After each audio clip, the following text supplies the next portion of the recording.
16 साल के अमित ने 10th के बोर्ड के बाद एक ऐसी गलती करी जिससे कि उसके आने वाले 2 साल बर्बाद हो गए। ये अमित आप भी हो सकते हो। अमित हमेशा से एक ब्राइट स्टूडेंट रहा है।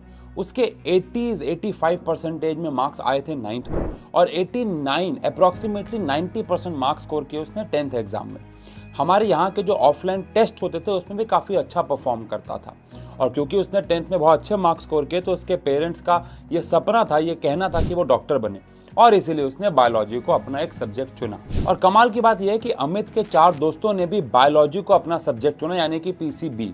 और 10th में तो स्कोर अच्छा ही थे तो उसको लगा कि साइंस ही लेनी होगी, क्योंकि भैया ज़्यादातर लोग ये मानते हैं कि अगर अच्छा स्कोर आए तो साइंस लेंगे और कम स्कोर आए तो कॉमर्स या आर्ट्स लेंगे। अगर आप भी ये मानते हो तो कमेंट सेक्शन पे यस लिखना, नहीं तो नो ज़रूर लिखना। अब अमित को ये पूरा का पूरा प्रोसेस बहुत सिंपल लग रहा था कि अच्छे मार्क्स आए तो साइंस चुन ली, बायो कहा लोगों ने तो बायो चुन ली। लेकिन प्रॉब्लम कब हुई? जब उसके 11th क्लास में पढ़ने के दिन आए तो जब भी वो बायोलॉजी का सब्जेक्ट को खोल के बैठता था तो उसे नींद आने लगती थी, उसका इंटरेस्ट नहीं था, कहीं ना कहीं वो फ़ोन चलाना शुरू कर दिया करता था और इस वजह से उसके जो 11th क्लास में मार्क्स थे वो 60% के आसपास आए, जो कि बहुत ज़्यादा कम थे। और वहीं पे उसके दोस्तों के मार्क्स 80, 85 और कुछ के तो 90s में भी आए, जो कि 11th क्लास के हिसाब से काफ़ी अच्छे मार्क्स कंसीडर किए जाते हैं। और ये बात सिर्फ 11th में आके ख़त्म नहीं हुई, 12th क्लास में भी उसके स्कोर कम हुए। और सबसे शॉकिंग बात तब आई जब नीट के एग्जाम में उसको असफलता मिली, यानी कि वो नीट क्रैक नहीं कर पाया और उसके बाकी सारे दोस्तों ने फर्स्ट अटेम्प्ट में ही लगभग नीट क्रैक कर दिया था। अब अगर मैं आपको कहूं कि ये सेम सिचुएशन हर साल हजारों लाखों बच्चों के साथ होती है तो मुझे लगता है आप मेरी बात पे यकीन नहीं करोगे, बट ये सत्य है।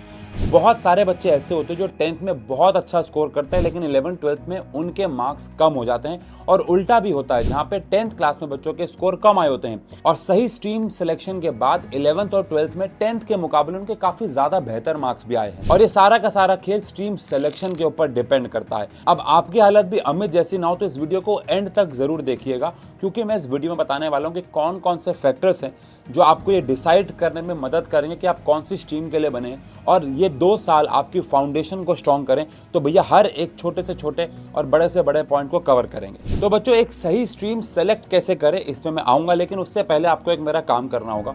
कमेंट सेक्शन पे लिखना होगा आई प्रॉमिस कि मैं 11th 12th में पढ़ूंगा, क्योंकि नो मैटर आप किस सिचुएशन में, अगर आप एक पॉजिटिव माइंड सेट के साथ किसी भी सिचुएशन को हैंडल करते हैं तो उसमें आप कामयाब होंगे ही होंगे, भले थोड़ा ऊपर थोड़ा नीचे।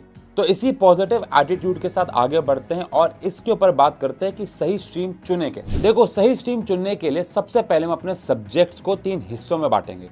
पहला हिस्सा वो सब्जेक्ट जो आपको बहुत ज़्यादा पसंद है।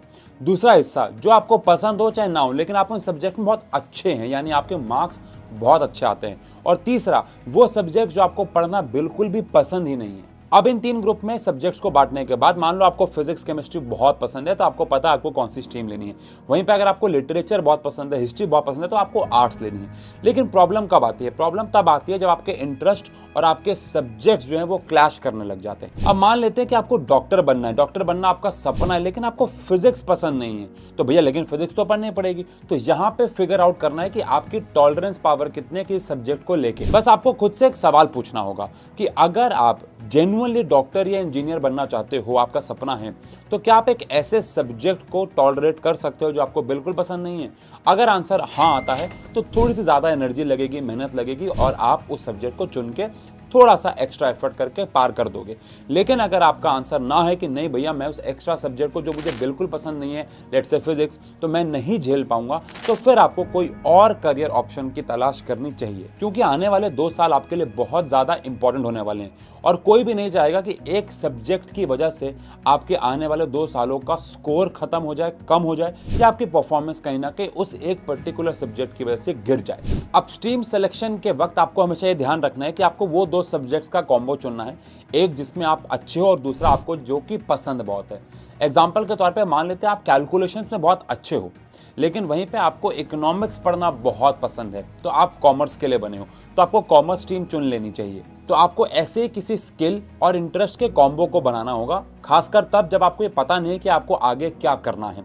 वैसे तो अगर आपको आगे क्या करना है ये क्लियर हो दिमाग में तो चीज़ें बेहतर हो जाती हैं, लेकिन ये भी ज़रूरी नहीं है अभी इस स्टेज पे कि 100% आपको पता हो कि आप आगे जाके क्या करोगे। तो अब इसी पॉइंट पे आते हैं कि आगे जाके हम क्या क्या फील्ड्स को चुन सकते हैं अगर हम साइंस, कॉमर्स या आर्ट्स लेते हैं, मतलब मेजर फील्ड्स के बारे में और बात कर लेते हैं। अब मान लेते हैं आप PCM यानी फिजिक्स, केमिस्ट्री और मैथ्स चुनते हो, तो ऑब्वियस बात है आप engineering, AI, coding, architecture, aviation ऐसी फील्ड्स में आराम से जा सकते हो। बहुत ज़्यादा इंटरेस्टिंग फील्ड्स होने वाली हैं ये इन सब्जेक्ट्स के साथ। इसमें इंजीनियरिंग के लिए मोस्टली बच्चे जेईई का एग्जाम देते हैं ताकि उन्हें बेस्ट कॉलेज मिल पाए। तो आपको यहाँ पे ये भी सोचना होगा कि क्या आप जेईई का एग्जाम दे पाओगे या नहीं, आप इतने कैपेबल हो कि आप उसके लिए इतनी मेहनत करने के लिए तैयार हो कि नहीं। इन मेजर ऑप्शंस की जगह पे आप डिफेंस वाली फील्ड को भी चुन सकते हो। डिफेंस की फील्ड में भी अगेन बहुत सारे ऑप्शन सिर्फ तभी खुलते हैं जब आप साइंस स्ट्रीम लेते हो। तो हर एक चीज के बारे में इन डेप्थ नॉलेज तो आपको होनी ही चाहिए। जैसे कि मैं नेवी और एयर फोर्स में तब जा पाऊंगा जब मेरे पास साइंस स्ट्रीम होगी, और अगर साइंस नहीं है तो मैं सिर्फ आर्मी वाले सेक्शन पे जा सकता हूँ। इन शॉर्ट, हर एक फील्ड में अगर आपकी कोई मेजर ऑप्शंस हैं वो आपको पसंद नहीं है तो उनके साइड हमेशा कोई ना कोई अदर ऑप्शंस होंगे जो लेस फेमस है। इसके बारे में आगे वीडियो में बात करने वाला हूँ। अब अगर आप PCB लेते हो, लेट्स से मैथ्स पसंद नहीं है और आप PCB यानी कि फिजिक्स, केमिस्ट्री और बायो लेते हो, तो आपके पास कुछ मेजर ऑप्शन आते हैं जैसे कि MBBS हो गया, बायोटेक हो गया, जेनेटिक्स हो गया, फार्मेसी हो गया, फिजियोथेरेपी हो गया, और ऐसे और भी बहुत सारे आपको करियर ऑप्शंस मिल जाएंगे। अब PCB में भी जेईई की तरह एक बहुत फेमस एग्जाम है नीट, आप सभी ने नाम सुना होगा। तो यहाँ पे भी आपको ये देखना होगा कि आप नीट देने के लिए कैपेबल हैं कि नहीं, या उतनी मेहनत करने के लिए तैयार है कि नहीं है, क्योंकि अगेन अगर आप नहीं है तो दूसरे करियर ऑप्शंस की तरफ आप जा सकते हैं। मैं बहुत सारे बच्चों को जानता हूं जो सिर्फ एक ही रेस में दौड़ रहे थे और वो उस रेस के लिए बने भी नहीं थे। बहुत बाद में उनको पता लगा कि अरे ये भी एक ऑप्शन था यार, मेरा तो शायद इसमें ज्यादा इंटरेस्ट था। तो कोई भी चीज चुनने से पहले अपने लेवल पे भी खुद रिसर्च करना बहुत जरूरी है। इंटरनेट पर लाखों वीडियोस अवेलेबल है। अब साइंस स्टूडेंट्स की अगर ओवरऑल बात करूं तो आपको अगर प्रॉब्लम सॉल्व करना, साइंटिफिकली सोचना, किसी भी चीज़ के पीछे का रीज़न जानने में बहुत इंटरेस्ट है, लॉजिकल थिंकिंग के बारे में, तो आप साइंस के लिए बने हो। उसके बाद करियर ऑप्शन चुन के अपनी स्ट्रीम चुन लो, सब्जेक्ट चुन लो और काम पे लग जाओ। अब कॉमर्स और आर्ट्स के बारे में बात करूंगा, लेकिन चाहे आप स्ट्रीम चुन लो, साइंस चाहे कॉमर्स चाहे आर्ट्स, एक बहुत इंपॉर्टेंट बात यहाँ बताना चाहूंगा कि 11th class one of the most difficult या कह लो सबसे डिफिकल्ट क्लास ही है आपकी जर्नी की। सिलेबस बहुत वास्ट हो जाता है, डाउट्स बहुत ज़्यादा आते हैं। तो इसी प्रॉब्लम का एक सॉल्यूशन मैं आपके लेके आऊँ अगर आप साइंस और कॉमर्स चुनने वाले हो as a stream. Science and fun app आपको प्रॉपर मेंटरशिप देगा फ्रॉम डे 1, जो कि आपके लिए बहुत ज़्यादा ज़रूरी है। अगर आप क्योंकि सही डायरेक्शन में पढ़ना, कौन से टॉपिक पे ज़्यादा ध्यान देना है, किसके न्यूमेरिकल ज़्यादा ट्रिकी आते हैं, कॉमर्स में अकाउंट्स में कहाँ पे बच्चा सबसे ज़्यादा फंसता है, किसके केस स्टडी सबसे ज़्यादा पढ़ने होंगे, ये जानना बहुत ज़रूरी होगा क्योंकि 11th क्लास बहुत वास्ट हो जाती है। तो साइंस एंड फन, साइंस और कॉमर्स दोनों के कोर्सेज लेके आया है। थोड़ा सा और इनके बारे में बात करते हैं। लेकिन अगर आप इन कोर्सेज को आज ही परचेज करते हैं तो पहले 1000 बच्चों को आशु 10 कूपन कोड लगाने पे मिलने वाला है 10% ऑफ। अब साइंस के कोर्सेज के बारे में बात करें तो एक सिंगल बैच आपको मिलेगा जहां पूरे साल आपको पढ़ाया जाने वाला है 1500 रुपए से भी कम में। अगेन यहाँ पे बैचेस के प्राइस वेरी करते हैं। 2 बैचेस हैं, एक है सिंगल बैच जो कि पूरे साल चलेगा और एक है महापैक जहां पे आपको बैच 1.0, 2.0 और क्रैश कोर्स भी मिलने वाला है जिसका प्राइस यहाँ पे आपको रिफ्लेक्ट हो रहा होगा और 10% ऑफ मिलेगा आशु 10 कूपन कोड लगाने पे। सारे टीचर्स आपको रोज आके लाइव पढ़ाने वाले, मॉक टेस्ट, DPPs सब कुछ यहाँ पे होने वाला है जो कि हर एक पावरफुल पेड बैच में होना चाहिए। कॉमर्स के लिए भी सेम है, सिंगल बैच और महापैक का प्राइस सेम ही है एग्जैक्टली, और आशु 10 कूपन कोड लगा के आप 10% ऑफ ले सकते हो।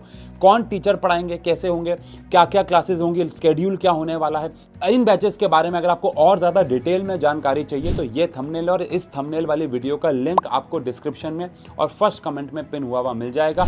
बाकी आप साइंस एंड फन का ऐप इंस्टॉल करके आशु 10 कूपन कोड लगाना मत भूलना। पहले 1000 बच्चों के लिए 10% ऑफ है और अप्रैल फर्स्ट वीक से क्लासेस शुरू हो जाएंगी। पूरे साल लाइव पढ़ेंगे। मोस्ट पावरफुल बैचेज में से 11th क्लास का डर आपका निकल जाएगा। आओ वीडियो पे आगे बढ़ते हैं। अब कॉमर्स में भी 2 प्रकार के मेजर डिवीजन हो गए, विद मैथ्स और विदाउट मैथ्स। विद मैथ्स वालों के पास बहुत सारे करियर ऑप्शंस होते हैं जैसे कि CA हो गया, CS हो गया, CFA हो गया, इन्वेस्टमेंट बैंकिंग हो गया, फाइनेंस हो गया, बिजनेस एनालिटिक्स हो गया, स्टॉक मार्केटिंग जैसी बहुत सारी और फील्ड्स में आप जा सकते हो। अब सिमिलरली CA और CFA के लिए भी आपको एक एंट्रेंस एग्जाम क्रैक करना होगा जो कि जेईई और नीट लेवल जितना ही लगभग मुश्किल है। मतलब अगर मैं कॉमर्स स्टूडेंट के रिस्पेक्ट से बात करूं तो काफ़ी डिफिकल्ट है, तो कंपैरिजन करना यहाँ पे बेकार होगा। लेकिन वहाँ पे भी आपको मेहनत उतनी ही करनी होगी जितनी आपको किसी साइंस स्टूडेंट को जेईई या फिर नीट के एग्जाम के लिए करनी पड़ती है। अब बात करते हैं कॉमर्स, जो कि विदाउट मैथ्स है। ज़्यादातर ये लोग बिजनेस को डेवलप करते हैं, बिजनेस की फील्ड में जाते हैं। अब जिनका कोई फैमिली बिजनेस होता है उसको और एक्सपैंड करने के लिए बच्चे कॉमर्स लेते हैं और विदाउट मैथ्स वो ऐसी नॉलेज गेन कर पाते हैं कि अपने फैमिली बिजनेस को आगे बढ़ा पाएं। इसके अलावा एचआर, मार्केटिंग, इन सब में भी आप जा सकते हो। इन शॉर्ट, अगर आपको बिजनेस करना बहुत पसंद है, पैसे की बातें करना बहुत पसंद है, तो आप कॉमर्स को एज स्ट्रीम चुन सकते हो। अब लास्ट आते हैं आर्ट्स वाले बच्चों के लिए। अब कई बच्चों का ये बहुत गलत फहमी है कि जिनके मार्क्स कम आते हैं वो बच्चे आर्ट्स लेते हैं। यहाँ पे मैं एक छोटी सी बात बताना चाहूंगा। मेरा एक फ्रेंड था अंकुर, उसका पूरा नाम अंकुर गिरी था। मेरा one of the best friends जो होते हैं, हमारे जो ग्रुप होता है उनमें से एक था। उसके 90s में मार्क्स आए थे हमारे 10th क्लास में। उसका मेरा बड़ा कंपटीशन चलता था। आपको पता नहीं, ये बात बहुत सारे लोगों को बात जान के हैरानी होती है, लेकिन हमें पहले से पता था कि वो आर्ट्स लेगा क्योंकि उससे इकोनॉमिक्स ऑनर्स करनी थी। उसका इकोनॉमिक्स में बहुत ज़्यादा इंटरेस्ट था, तो उसने आर्ट्स को अपना एक स्ट्रीम चुना और कम मेहनत करके उसने एक इकोनॉमिक्स जैसे सब्जेक्ट पर ज़्यादा फोकस किया और आज अपने जीवन में बहुत कुछ अच्छा कर रहा है। तो अपने दिमाग से सबसे पहले तो ये गलतफहमी निकाल दो कि आर्ट्स वो लेते हैं जिनके मार्क्स कम आते हैं। ह्यूमैनिटीज लेके यानी कि आर्ट्स लेके आप सिविल सर्विसेज में भी जा सकते हैं, जैसे कि यूपीएससी हो गया, लॉ हो गया। यहाँ पे ह्यूमैनिटीज यानी आर्ट्स के बच्चे भरे हुए हैं। इसके अलावा आप जर्नलिज्म में भी जा सकते हैं, जो कि आज की डेट में बहुत फेमस है। आर्ट्स और ह्यूमैनिटीज के बच्चे जर्नलिज्म को बहुत मेन स्ट्रीम की तरह चुन के आगे बढ़ रहे हैं। और अगर आपको ह्यूमन के बारे में पढ़ना, उनके साइकोलॉजी को पढ़ना बड़ा अच्छा लगता है, तो साइकोलॉजी, सोशियोलॉजी, ऐसी फील्ड की तरफ भी आप आर्ट्स या ह्यूमैनिटीज लेके जा सकते हैं। तो जिनको भी क्रिएटिव काम करना, लोगों की मदद करना बहुत पसंद है, वो इस स्ट्रीम को आगे चुन सकता है। तो सबसे पहले अपने इंटरेस्ट को जगाओ। इंटरेस्ट क्या है उसके हिसाब से स्ट्रीम को सेलेक्ट करो। लेकिन ध्यान रखना, यहाँ पे कुछ बातें बहुत इंपॉर्टेंट है जानना। स्ट्रीम को सेलेक्ट करने के लिए आपको कुछ ऐसे सब्जेक्ट्स कभी कभार पढ़ने पड़ सकते हैं जो आपके करियर ऑप्शन से रिलेटेड नहीं होंगे। तो क्या आप उसे टॉलरेट कर सकते हो 2 साल? ये भी आपको जानना बहुत जरूरी होगा। सेकेंडली, अगर आपने अपना इंटरेस्ट जान लिया है, स्ट्रीम चुन ली है, तो उसके बाद जाओ यूट्यूब पे, कुछ किताबें लो, यूट्यूब पे जाके अपने लेक्चर्स को देखना शुरू करो कि आपको फील आ रही है कि आपको वो सब्जेक्ट्स पढ़ने में मजा आ रहा है। बिकॉज कभी कभार बच्चों को लगता है कि मैं स्ट्रीम के लिए बना हुआ हूँ, लेकिन जब वो लेक्चर्स अटेंड करता है तो उसको वहाँ पे समझ में आता है कि नहीं यार, ये तो शायद गलत हो गया। तो जाके थोड़ा सा, मैं ये नहीं कह रहा अभी से पढ़ना शुरू कर दो, थोड़ा सा 2-4 दिन दो उसको, थोड़ा सा और करियर ऑप्शंस को यूट्यूब पे गो थ्रू करो, लेक्चर्स अटेंड करो 11th क्लास के कि भैया क्या मज़ा आ रहा है कि नहीं आ रहा, और उसके बाद फाइनल डिसीजन लेना। एट लास्ट, स्ट्रीम सिलेक्शन का कोई रूल नहीं है। अपने इंटरेस्ट को हिसाब से आपको स्ट्रीम को सेलेक्ट करना होगा। लेकिन ध्यान रहे, स्ट्रीम सिलेक्शन से आपके सिर्फ 2 साल अफेक्ट नहीं होंगे, आगे आने वाली पूरी की पूरी लाइफ भी हो सकती है। लेकिन मैं यहाँ पे एक बात और ऐड करना चाहूँगा, अगर आपने गलत स्ट्रीम सेलेक्ट कर भी ली तो ऐसा नहीं है कि आप आगे जाके कुछ नहीं कर पाओगे। बहुत सारे बच्चों ने आगे जाके बहुत अच्छा अचीव किया गलत स्ट्रीम सेलेक्ट करने के बावजूद भी, और आगे मेहनत करके कम बैक किया। लेकिन इमेजिन करो ना कि अगर आपने सही स्ट्रीम को ही सेलेक्ट कर लिया तो 2 साल आप उसी स्ट्रीम पे मेहनत करोगे जो आपको आगे जाके पढ़नी है, ना कि आप 11th-12th में गलत स्ट्रीम सेलेक्ट करके आगे करियर ऑप्शन ही ऐसा चुन रहे हो जो आपकी स्ट्रीम से कनेक्टेड नहीं था। जैसे कुछ बच्चे बीए करते हैं 11th-12th में साइंस लेने के बाद, मैंने ऐसे बच्चों को देखा है। तो क्यों ना, ऐसा नहीं है कि वो कुछ नहीं कर पाते, कम बैक हो सकता है मेहनत करने के बाद। लेकिन अगर आप सही स्ट्रीम चुनते हो 11th-12th में ही, तो वही सब्जेक्ट्स आपको आपके गोल की और करीब लेके जाएंगे और आप बेहतर कर पाओगे। बाकी ऐसी और वीडियोस के लिए साइंस एंड फन मोटिवेशन को फॉलो कर लेना। एक प्यारा सा कमेंट जरूर छोड़ के जाना। मिलते हैं ऐसी और वीडियोस में। Thank you so much. आपको आपकी स्ट्रीम के लिए बेस्ट ऑफ लक।